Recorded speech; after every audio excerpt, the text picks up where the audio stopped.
The signs of Bridgewater's newest military casualty are seen throughout town on Monday as flags are lowered to half-staff to honor Marine Lance Cpl. Kevin Preach.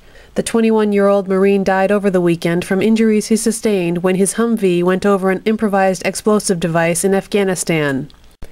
Dan Linehan of Bridgewater remembers the last voicemail he received from his best friend about a month ago. He just had to look after his girlfriend and his family for him until he came home, and he was thinking everybody until everybody said hi, you know. That was pretty much it. Brianna Kelliher says she and Preach dated for 2 years.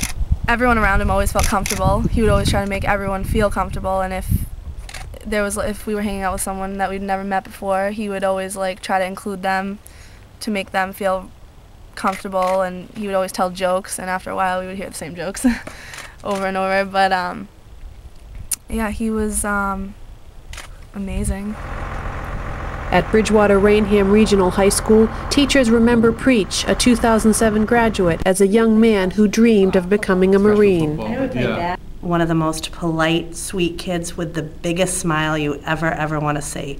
Always late for class, but you could dismiss it because he was just such a gentleman and a great kid who truly always wanted to be a Marine and talked about it from the day I met him his senior year. Kevin was a pretty intense young man, you know. I think he was strong-willed. You know, he could be pretty assertive, knew what he wanted to do, knew what he didn't want to do. But you know, he was kind of driven, I would say. This is a list of Bridgewater residents who were killed in action during World War I.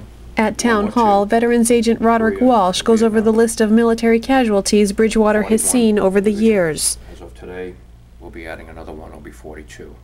Well, it's the first death of a service member that the town of Bridgewater has had killed in action or killed or died as a result of wounds since the Vietnam War.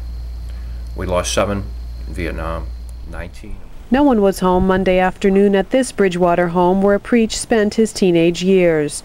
The flag is lowered to half-staff. A bouquet of yellow roses sits inside the door. Those closest to Preach wish they could see him and still talk to him. I just miss my friend, you know what I mean? It wasn't right that he had to go. Maria Papadopoulos, The Enterprise.